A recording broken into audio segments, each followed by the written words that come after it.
After the end of the Sultanate era, the Indian coin system fell into disarray.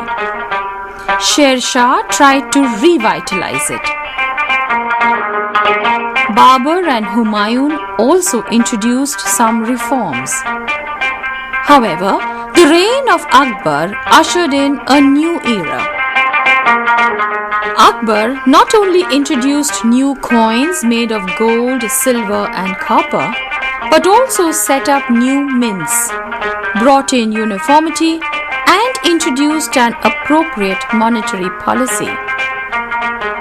So it can be said that the Mughal coin system, including its spread and quality, was no accident, but the result of long-term planning and meticulous execution. The particular feature of the Mughal coinage is that it is of very uniform standard and of very high quality as well. The Mughals had introduced certain new coins, but they did not leave behind entirely or absolutely the coins of their predecessors, and one can see that the Mughal coinage system has evolved through a large number of experiments running over long years of work. The Mughal coinage system has been acclaimed as one of the best coins in the world during the medieval period. So it is necessary for us to understand a little bit of the experiments made by the Mughals, and then how this uniformity and high quality were maintained by the Mughals, and then what were the results of this kind of increased issue of the coins during the end of the 17th and early 18th century. Before Sher Shah's reign, the principal coinage of the Delhi Sultanate was Sikandari. Initially, it was made of unalloyed silver, but gradually it became highly debased with copper and bronze. The time of Sher Shah, we find that the principal coin had become one. It was mainly of copper, although actually it was earlier a silver rupee or silver tanka, but it had come down with alloy of copper and bronze, etc., so much that it had become practically a copper coin. This was called the secondary, while the earlier one, the one of the silver tanka of the Sultanate, just before Sher Shah, was called Dehli Wala. Sher Shah suppressed Dehli Wala because it was practically of no use, and the secondary continued. But what Sher Shah did was, he started a new silver coin called rupee or rupeya. At the same time, he reorganized the copper coin and it was called paisa. So it was the rupee or rupeya, which was a silver coin, and paisa, which was a copper coin. The coinage of Sher Shah therefore constituted of two metals, and it continued during his successors. In 1526, Babur introduced coinage compatible with Asian standards. The silver coin he introduced was called Shahrukhi. It was bigger in size than the coins then in vogue, but thinner at the same time. Babur had seen such coins while he was in Kabul. It was in vogue till Humayun's exile in 1540. After coming back in 1555, Humayun found that there were several kinds of coins prevalent in India. The one was called Shah, which was already there, which was prevalent in Punjab and in Kabul region. There was the rupee or rupiah, which was in the Delhi or northern India, and there was also the copper coin, the paisa. Now the lodis, that is before the shows had come, the lodis had only one mint at Delhi. Sher Shah had established mints at various places, 2 in Bihar, 5 in Bengal, and several in northern India.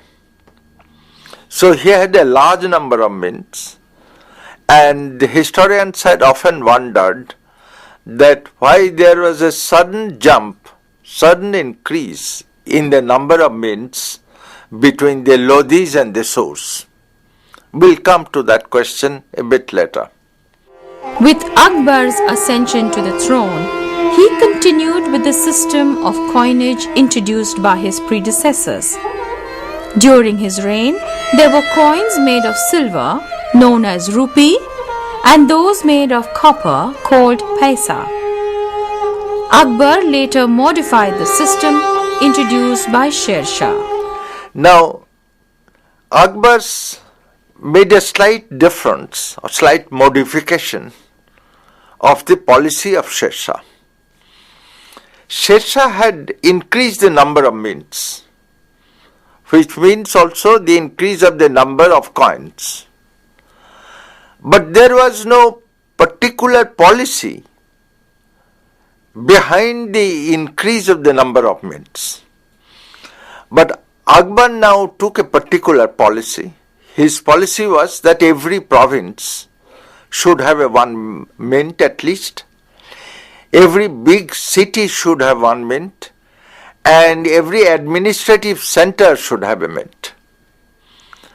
So Akbar's policy was, in short, increase the number of mints as much as possible. Now we shall see that at the end of the reign of Aurangzeb, the number of mints of the Mughal Empire had increased to a new height which could not be reached by the successors of Aurangzeb even. Now Akbar's coin, the rupee, was a round one. It weighs 178 grain of Troy, which was more or less a standard. There was an alloy, a mixture of 4% of bronze or copper. Now Aurangzeb increased it to 180 grain of Troy, but the mixture continues. Jahangir started 2 new silver coins, which are far more heavier, but these silver coins did not last long and they had to be abandoned. During the time of Aurangzeb, not only the number of coins had increased, but also the number of mints had increased. So we find that there is an evolution of the Mughal coinage system from Babur to Aurangzeb, from Shahrukhi to rupiah. No gold coin has been found dating beyond 1530, the year of Timur's attack. Sher Shah is known to have minted some gold coins. However, these were not for circulation, but mainly for commemorative and ceremonial purposes, as also for hoarding and luxurious spending by the aristocrats. Akbar later introduced gold coins and established 4 mints to produce them. Now Akbar continued that policy. In 1577 he started minting gold coins, not necessarily for commemorative purposes or for ceremonial purposes, which were there, but those were not the only reasons. And he wanted the gold coins to continue. 4 mints were established in the Mughal Empire and they produced gold coins. But the gold coins were mainly used by the aristocracy or the nobility for the hoarding under the ground or for their own personal luxurious spending. Therefore, in 1577 we find for the first time, perhaps, if we take the circulation of gold coin as valid, that the Mughal coinage system is based on 3 metals: gold, silver and copper. Needless to say that silver was the most prominent, most predominant, one might say, of all the coins. But for a time, copper held the field, particularly during the time of Akbar. During the whole of Akbar's reign, the principal coins were made of copper called dam. These were rather heavy coins, weighing 330 grains of Troy. These were not inscribed with religious symbols or a ruler's name. The Persian inscription mentioned only the year of issue and the name of the mint. Dam was the principal medium of transaction, used even for the purpose of revenue collection, payment of salary, and settling other imperial transactions. Abul Fazl Elizaini Akbari had given the list of the Mansabdars getting salaries or other people, other officials getting salaries. These are all given in copper coins, that is the dam. Even the revenue figures that Abul Fazl had given are all given in copper coins. There is no mention of rupee. But we get the reference of the rupee for the first time in 1592-93 in the Mughal document. It was only a passing reference. And one may presume, without much dispute, that at least up to 1600, Akbar died in 1605, at least up to 1600, the copper coin, that is the dam, was used as money of account as well as the money of payment. In Bengal it was of course a little bit different. In Bengal there was the tanka or the silver coin, the rupee, and then we have the shells, she shells called cowries. The reason is that in Bengal the price was far lower than those of northern India, and therefore for the ordinary people, for going to the market, etc., it was much better to pay in curry. One curry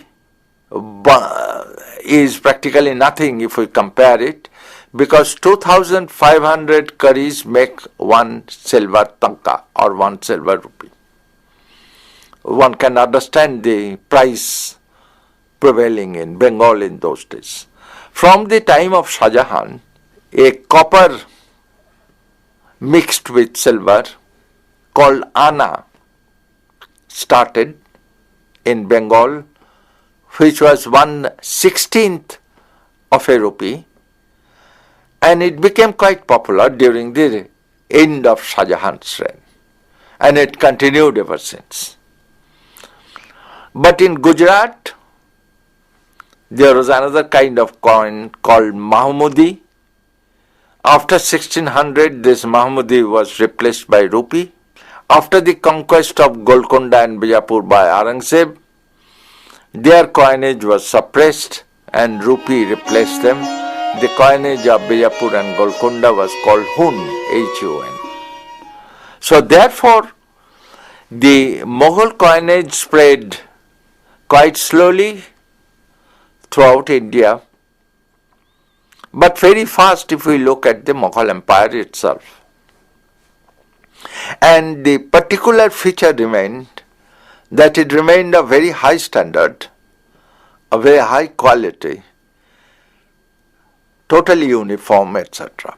The coins introduced by Akbar differed in some respects from those introduced by Sher Shah, while the former had Arabic as well as Devanagari inscriptions. The latter had inscriptions in Arabic only.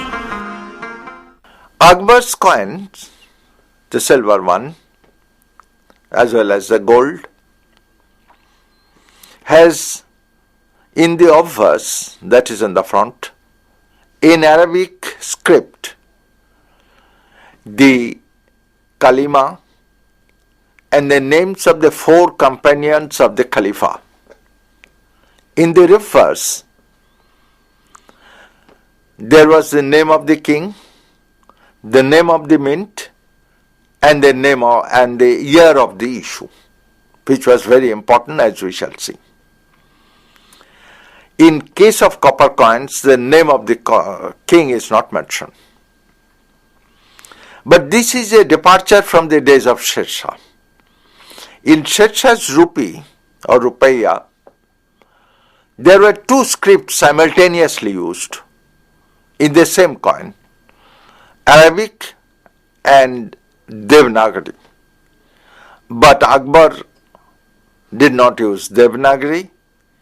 In certain coins of the mint of Jaunpur, which has a very good influence of the Safavid dynasty of Persia, he has used Persian.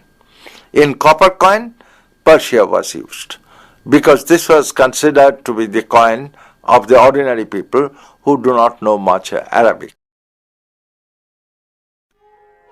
The coinage system during Akbar's reign evolved over a period of time through trial and error. If one wants to ascertain the reason behind the large quantity as also the high quality of these coins, one will need to understand the structure of European coinage of the 16th and 17th centuries. In the 15th and the 16th centuries, the Spanish people had gone to South America, Peru, Mexico, Brazil, etc., and had taken away lots of bullion of gold, silver and copper from their mines to Europe. This amount of precious metals imported into Europe caused change in price level in Europe itself, which had been termed by the historians as price revolution. The Spaniards used to put this gold, silver and copper in the port of Cadiz, and the merchants used to buy these gold, silver and copper and take these to Asia, most prominently in India, to buy commodities and goods. From the 17th century, the East India Company also followed this practice. So what happened was that there were several ways of gold, silver and copper of South America coming to India via Europe. Actually, in the Middle East, there was a port called Mocha, where the Indian merchants used to go, sell their cloth and other products in exchange of gold, silver and copper coins or even bullions, which is why this port of Mocha is called the treasury of the great Mughals. Foreigners' accounts, as also domestic sources, maintain that India began importing large volumes of gold and silver from the latter half of the 17th century. These were used in the Mughal mints for producing high-quality coins. But the exact volumes of import of precious metal and bullion or production of coins remain debatable.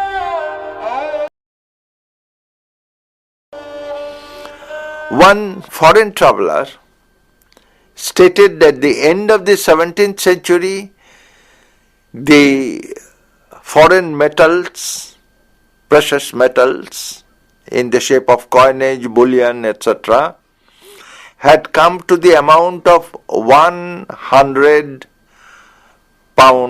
crore pounds, which is quite a fantastic one.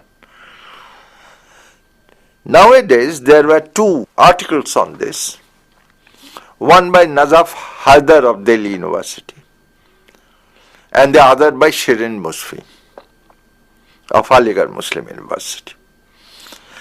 Nazaf Haidar and Shirin did not have much difference so far as the import of the precious metals is concerned. They stated that the importation was more or less, according to both of them, was more or less the same, something like 30.6 metric tons per year. But the issue of the Mughal coinage, there was a difference. Nazaf Haidar did not give less than 80.6, which is quite a different one than that of Shirin Musfi. There's a very big difference. So there is a question of the controversy which has not yet been settled, but it continues. But it shows that the importation of precious metals went largely to constitute the basic element of the coinage of the Mughals during the 17th century. And in this coinage, there are certain other associate elements in it. For example, we see that there was the paper credit called hundi, or in Persian language surfa, and this was a kind of a promissory note given to a person promising to pay a certain sum of money on a certain time at a certain rate with a small discount. There was also the banking system. The bankers, the Mahajans, used to accept the deposit of money, give interest. They also give loans with interest. There was also the insurance, in which money was used to a great extent. So in case of the history of the monetary system of Mughal India, we see that the inflation did not particularly become heavy due to increased trade and commerce, due to increased urbanization, due to increased production and demand for goods. But it did help to establish the Mughals on a solid basis